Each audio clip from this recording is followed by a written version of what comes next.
Hey everyone, it's Bass Junkie transmitting from Hamburg, Germany, back with a new video, and well, back with a new and quick unboxing video because I had an envelope sitting in my postbox yesterday.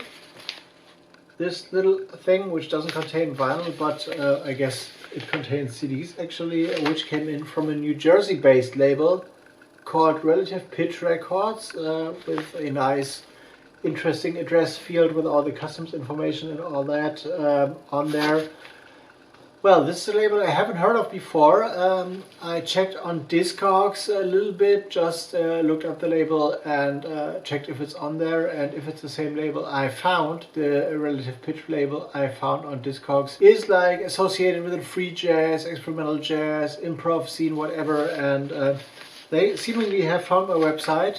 Wherever, if you are from the Relative Pitch Records label and see this, please let me know down in the comments below how you came across my website actually, and how did you find me and stuff. And yeah, they sent me seemingly a quantity of 4 sound carriers, probably CDs, so we'll see. Let's dive into this for an unboxing, I guess. And well, what I've done today is, of course, I worked in the vinyl warehouse because, well, this is what I do and stuff, and I've increased my time of working there due to like recent things that happened and stuff. So I spend like 7 hours a day in the vinyl warehouse right now.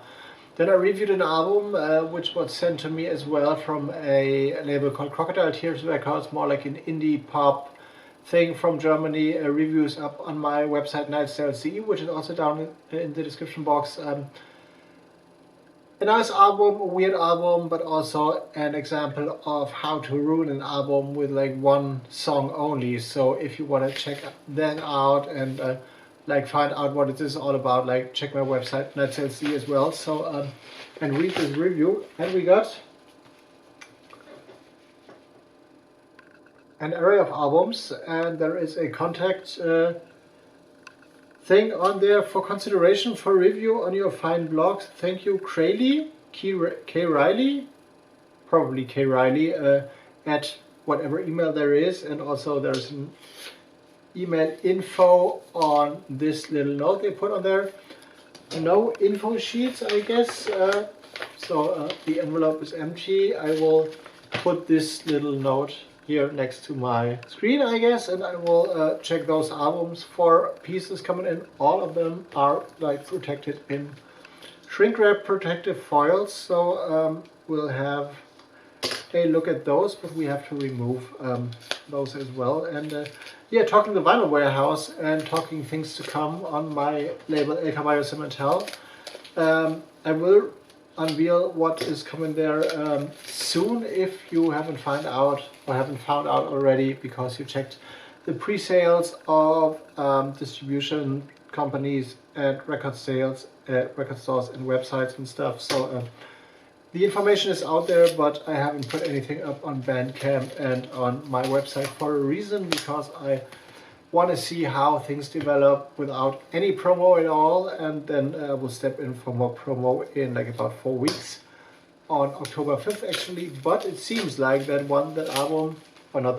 record I'm gonna put out will be the most successful initially on my label so far, seemingly for now. So I've reached a point of like more than like a 3-digit point of pre-sales actually happening, and it's 8 weeks until release, so this could be interesting. So what we got here is 2000 Miles by Aaron Rodgers on the Relative Pitch Records label. So looks like this, a beautiful bluish cover, reminds me of the sea for sure, and of the ocean, probably because it is like an aerial photo taken of a ocean surface. Looks like this from the inside, and there is a tracklist on there. And obviously Aaron Rodgers plays saxophones, and this is a solo album with like 6 tracks. Is this a saxophone? This is not a saxophone. This is not a saxophone on this photo, so prove me wrong, but this doesn't look like a saxophone to me at all. So we'll see what this is. So All tracks were recorded in the basement of her childhood home near Blackfoot, Alberta in Canada during a mandatory quarantine period, so another COVID-19 infused albums, of which I have reviewed many over the course of the past year or so. The next one is Lopez Trio, live at Roulette, Brendan Lopez, Steve Bajkowski, and Gerald Cleaver, and special guest Cecilia Lopez, which might be related to Brendan Lopez. So this cover reminds me of Greek mythology, kind of, I guess, like antique Greek mosaics or whatever. Okay, interesting titles. Maybe you can read those. I will read out a few of those in a second. Comes in another gatefold thing, another gatefold cover. Looks like this. 3 musicians here. March motherfuck, dance motherfuck, my heart is in the U.S. What? My heart is in the U.S. fall apart. Interesting. This is like a combination of 2 sentences, I guess. My heart is in the U.S. and the U.S. fall apart is like a kind of, I don't know, like intertwining of 2 sentences as the title. Time is up, or like jazz patina. Born slumming it, motherfucker, I said dance. 6 titles on there. Interesting, with a very like imperative tone on there. So this might be like an intense free jazz recording, maybe from a live concert or whatever. I don't know what the Roulette is. Might be a club or a venue. Red DB, Lopez, Cleaver Lopez. So the names are reoccurring here. This reminds me of something, that cover, although this is music instruments, but well, like long time ago, I was dating a like nurse-to-be, like very long time ago, and this at first glance, this cover reminded me of like an old drawing or illustration of a heart, kind of like from a very old medical book or whatever. So this is what this reminds me of. But the names are the same as on the other album, on the Lopez Trio. Cecilia Lopez, Gerald Cleaver, and Brendan Lopez. And on top of that there is Julia Cavagna, maybe Italian or Spanish, who is responsible for scored actions, whatever this might be, but this could be like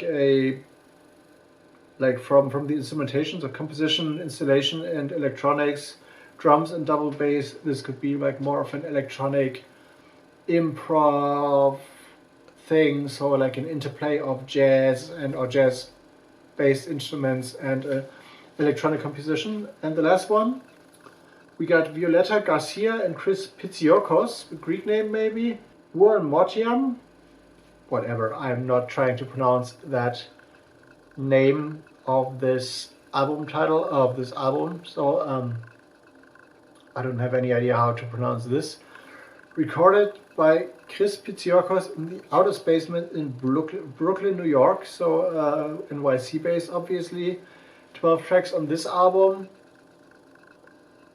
But the artwork also is like very free-floating and expressive, so I presume this might be, the inside is empty or blank, rather blank than empty. So I presume this might be also very expressive free jazz things with Chris Pitsiokos on alto saxophone and electronics and Violeta Garcia on cello. Might be inward looking as well, but the artwork speaks more in an impressive or expressive way to me. So we'll see how those albums sound like. Of course, those reviews are to come on my website tonight's.de within the next days, I guess, or within the next weeks, depending on how things go over here and how I find the time to write them and put them up on my website. Link as always down in the description box. All my social medias are there as well. New radio shows coming up as well. In the next week, I guess I will be back on Radio Flouka, which had like a kind of summer break throughout August, so the show I recorded for August will be transmitted and broadcasted in September, early September. So I will check and like get the flyer artwork from them soon, so I can post that up on my Instagram and on my website as well. And yeah, if you like this one, if you're into free jazz, if you're into improvisational music and know something about this or these albums, please let me know. Please post a comment down in the comment section and stuff. I'm gonna get back to you as soon as possible. And otherwise, like, follow me on social media, check out my Bandcamp, or like have an eye on my Bandcamp for the new release to come by one of the others as well. And yeah, another video will be popping up down there, I guess. And I'm out and going into editing mode. See you on the next one, I guess.